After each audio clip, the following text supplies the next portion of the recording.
Yo, what's up? This is Digital Mentality back again with another video. You know what I'm saying? No script today.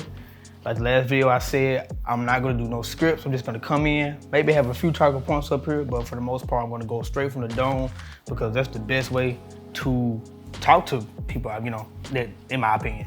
And so, video today is gonna be pretty simple. I just wanted to do a quick, you know, what's in my camera bag, you know, what's my running gun, what's my typical setup, what's my go-to, and what do I rely on in most of my cases as a photographer and a videographer.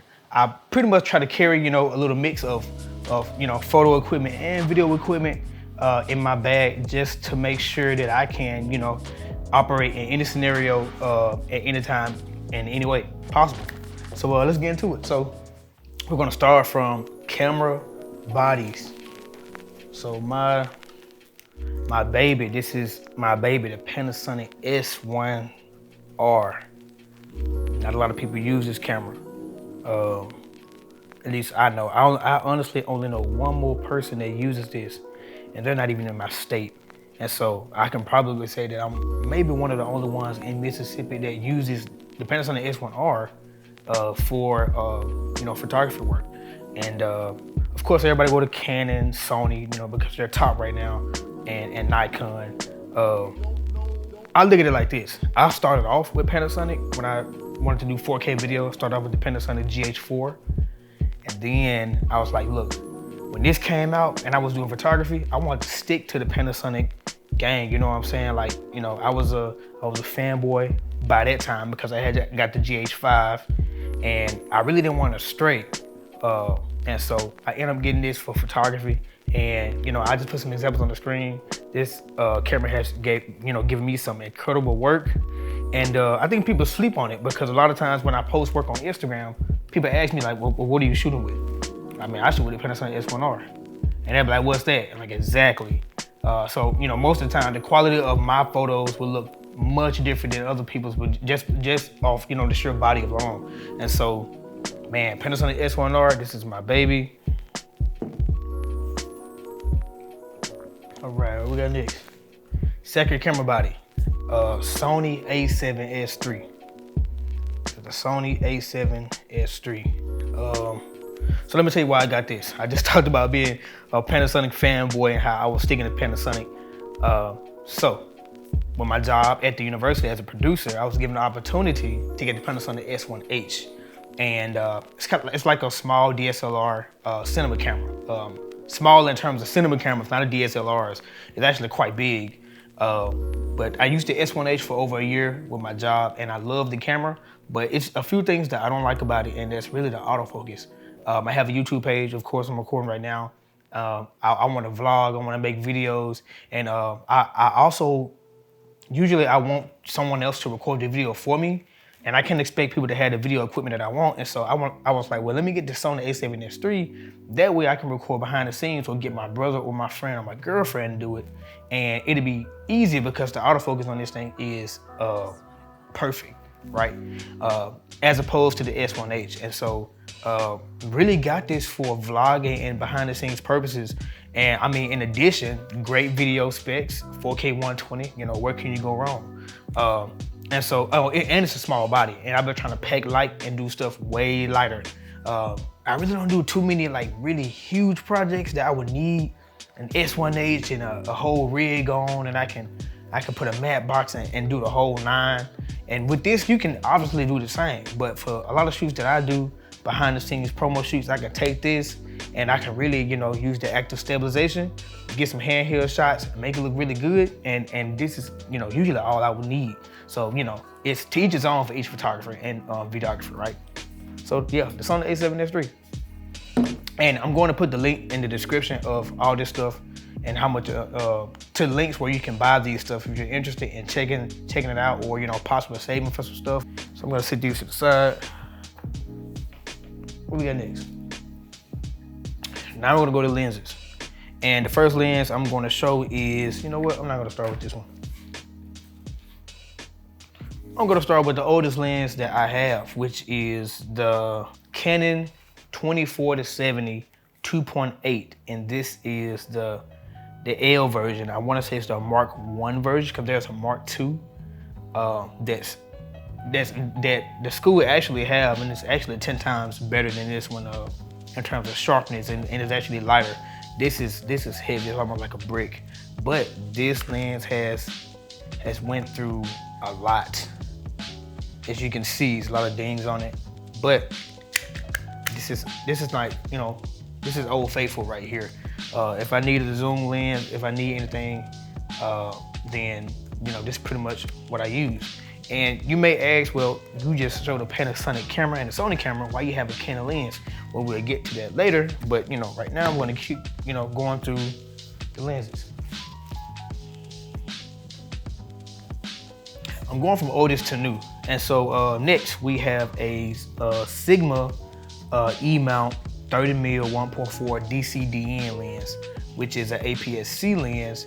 And so on the Sony A7S III, I can't use this lens in full frame, of course, in 4K. It's a strong vignette that you can obviously see around the screen, but I can use this lens in HD and there's a slight crop. But I really love this lens. I don't know what, it's cheap, maybe $300. I don't know, I put the link down there, I can't remember, I'm just going off the top of my head.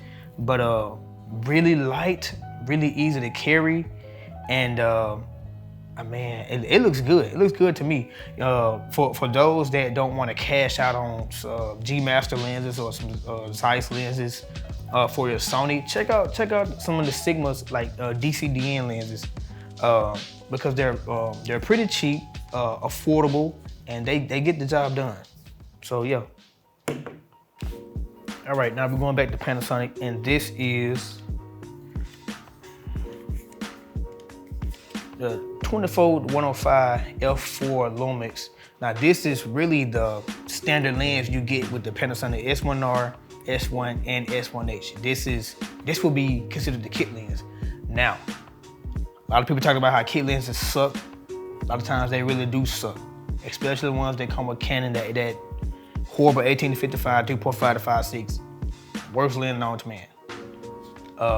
But very surprised at this lens for the simple fact that the results I've gotten out of this surprised me a lot. And I'm just gonna throw some photos on the screen right here because I used this with my S1R. Really good photos, sharpness was really good, and the lens is actually quite light. So for the Panasonic S1R, it's not small, but it's not big. It's not bigger than the Canon 5D Mark IV or anything like that. But for this lens to have it so light and still produce the results that it produces, really good lens. I would say for anyone that wants to get a Panasonic S1R and anything in the L mount family, grab 24-105. Don't be afraid. You don't got to go straight to the 24 to 70 2.8 because I think that lens is $2,400 maybe, and this is I don't know. I'll put it in the description, but probably, you know, it's cheaper. It's cheaper, but really good lens right here. Now we're going to this Sony lens, which this is really my go-to lens for almost anything. This is a 18-105 f4 Sony E-mount lens. Now, the unique thing about this lens, besides from the fact that it's super wide and pretty close as well, with 18-105, despite the f4, which I used to care a lot about, but if you know how to shoot, you can make this stuff work. This lens has a zooming capability right here. That's it. What T? It's a T. That's a W right there. This stands for tight and wide, I would assume. But you can zoom in very smooth, you know, and it doesn't look like a dolly. It's a zoom. It looks like a mechanical electronic zoom. But for a lot of cases and some concepts, you know, this actually may, you know, be good. So say for instance, you're doing a music video, you need it to be similar to The Office. In The Office, the TV show, they zoom in a lot, and you can tell that the zoom is like built in the camera. It's not done like in post. It doesn't look too stiff. It looks very natural in terms of like holding the camera. But yeah, I think you can use this zoom to get a lot of different effects if you're really creative with it. And so because this is a mechanism in this camera, this is one of my go-tos when it comes to Sony. Last but not least, the big boy right here. This is the Lumix S Pro 50mm 1.4. Now, I used to hate 50mm lenses because I feel like that's what everybody had when they first got their little Canon T5, T6 from Walmart that had the 18 to 55 lens, and they went about the nifty 50. What is it, like $100 50mm 1.8? And everybody thought they was just a professional photographer because they got that creamy bokeh in the background. And so I didn't want to be like everybody else. I try not to be like everybody else. And so instead of giving that 50 back then when I was using Canon, I just got something else. But I had to revisit this. And it's not even the fact that it's a 50, it's the 1.4. I never had a lens that was 1.4.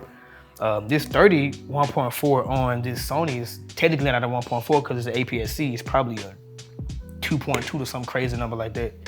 But the bokeh, the sharpness out of this lens, how fast it is, definitely worth the price. This is a $2,000 lens that I bought with my hard-earned money, and I'll put some photos on the screen right now.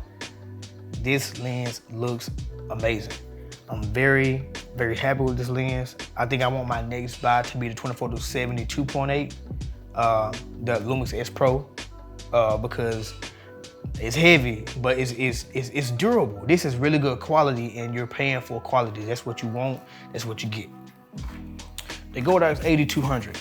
Now, why would I have this, you say? And I guess I bring this out with the Godox X, the XT trigger that you can put onto your camera and to use to activate the Godox AD200 or to send the flash off. So this right here connects to this, and you use it as an external flash off camera to do photos. And of course, all the photos I've showed you today, I've shot with the Godox AD200.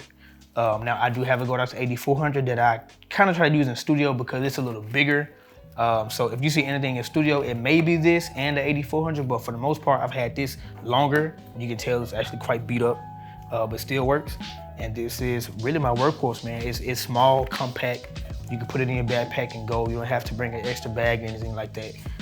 It comes with a head on it, but I usually use I want to say it's the B2 connector, which you can put two AD200s on it because I have two. I usually carry one, but I have two that I can use in studio if I want to. I can connect both, and I can use this trigger to make this go off, and the bulbs that come with the AD200, one bulb comes per pack. So I have two of these because I have two AD200s, and you can put these bulbs in the B2 and essentially get a brighter flash because this is only 200 watts. So from my experience with the AD400, it doesn't really come out as 400 watts because it's 200 and 200, maybe around like 360-ish. It doesn't really equal 400 watts. I don't know why, but whatever. But yeah, and so this is my main lighting. It's cheap, it's portable. You don't have to get very expensive lights like Pro Photo to think that you can get amazing results. You can get amazing results right here. And I may buy the AD600 soon, specifically for studio, but whenever I go outside to do graduation shoots or maternity shoots outside or anything outside, I'm taking the AD200. All right, so remember when I brought the Canon lens out and I said that you may be wondering why I have a Canon lens because I got a Panasonic and I have a Sony. Well, this is why. Adapters right here. We have the MetaBones Canon EF to E-mount Speed Booster Ultra adapter right here. And then we have the MC21 Sigma L mount to, or EF to L mount adapter right here. So this is for Panasonic, this is for Sony, and these connect these cameras, and I can be able to use Canon lenses on it. And so, why would I do that? Well, Canon has probably the most lenses that are really universal with all camera bodies. And so I thought, maybe I can get a few Canon lenses that I can intertwine between both camera bodies, because I can't use Lumix on Sony and I can't use Sony on Lumix, but Canon is like the center, like the middleman, if in a sense, to where I can use both cameras. And so now, with the Speed Booster Ultra, you are granted a few extra stops of light. So if it's a 2.8, I'm gonna say this goes down to like a 2.2. I don't know how many stops. I should really check that. But this one, you're not granted extra stops. It's just a regular adapter. You don't get autofocus though. So you don't get autofocus with these. Well, you get autofocus in terms of photography, but video, you don't get continuous autofocus with the Sony, which is fine, because when I used to shoot with the Panasonic S1R, I did so many of my shots manual focus that if I need to switch to manual focus for video, like I have no problem doing it. And a lot of times I feel like manual focus is better than autofocus, because I feel like autofocus kind of inhibits your, I feel like autofocus kind of takes away your ability to be creative in some scenarios that you want your focus to be very intentional. And so familiarize yourself with manual focus. That way, when you get these, or if you decide to get these, you won't be afraid to use it to use it in whatever scenario that you have to use it in. All right, this is not last, this is right before last, but this is the ATOMOS Ninja V. And the reason why I got this is because with the Panasonic S1R, so for the school, I could have bought this with the school, but I decided to get it on my own because I knew the Sony A7S3 was coming in. I got this before the A7S3, and I definitely wanted to put the camera through its paces, the S1R and A7S3, and get the full quality output that I would want. So I can shoot in ProRes RAW and use the dynamic range that's been said the camera has. And so I want to say the S1R say it has 14 plus stops, and the Sony A7S3 is 13 plus stops. I'm going off the top of my head, so I may be wrong, but you can get the full dynamic range by using ProRes RAW. And I mean, what's wrong with the monitor? A lot of times in certain daylight situations, you can't see your screen on your camera well because it may be too bright. And so this helps out in a lot of ways. And it comes with, well, it doesn't come with, but I bought a terabyte SSD that I can use the recorder, as a recorder to record straight to here. And pretty much use this as an SD card instead of the ones in my camera, because it can hold way more. And it can record faster. So when you got the Sony A7S3 with those high recording modes like 4K 120, that'll probably eat up a regular SD card. If you don't want to get what is it? I want to say CF Express Type A card, 160 gigabytes, that card, which costs about $300. You can get this, which is a terabyte, and can record just as fast with those recording modes. But yeah, ATOMOS Ninja V. And one thing this camera, this right here, ATOMOS Ninja V. So one thing this also can do is it can record your screen. And so that, you can use that. So say for instance, if I want to show exactly what's in my viewfinder when I'm doing photography, Manny Ortiz does this a lot. You can use the ATOMOS to capture that and show other people. Now I have yet to try it out, but I'm looking to do it. And I think it'd be a good way to show, behind the scenes and my actual settings behind photo shoots and how I'm doing something.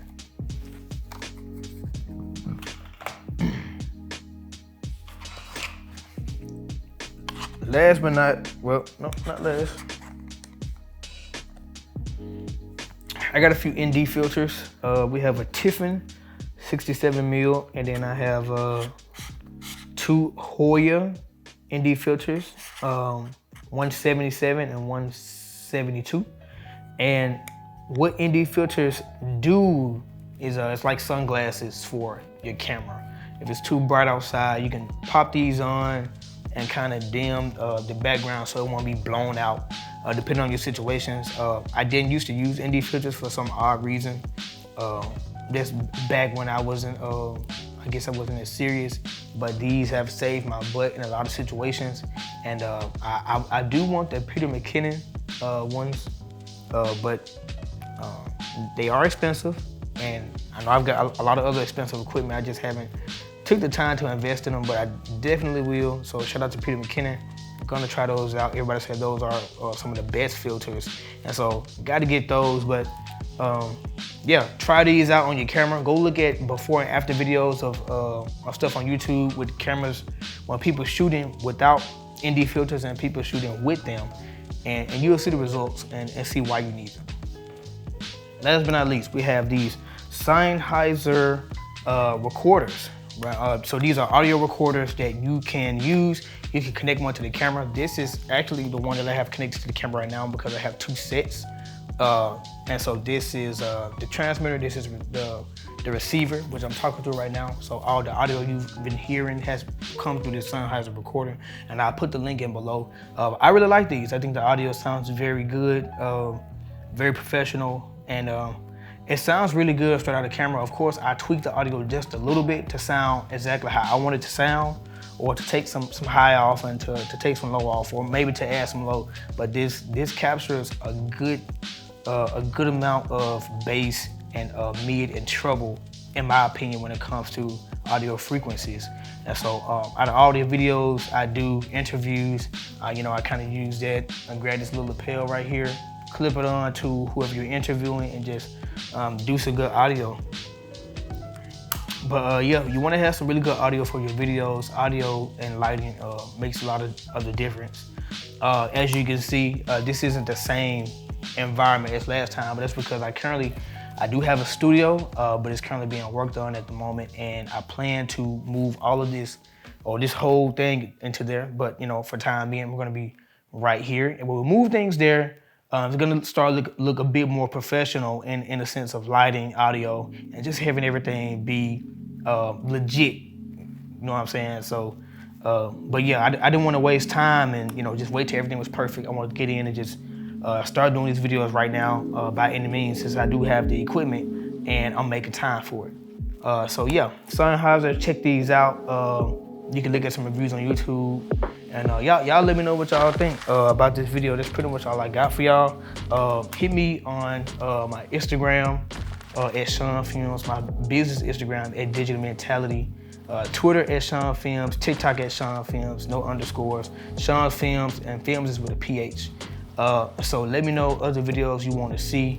Like I said, we're gonna try to stay consistent. This is my second video on the next week, and I'm going to try to do my best to bring this content to you all. We got Valentine's Day coming up. Hopefully, I do have a few concepts planned next week that I really want to, and just because I think the concepts are really dope, I want to do a whole behind the scenes for it. So that may be the next video that I may drop either on Valentine's Day or before or that weekend. So stay tuned for that. I appreciate y'all for coming. I'm out.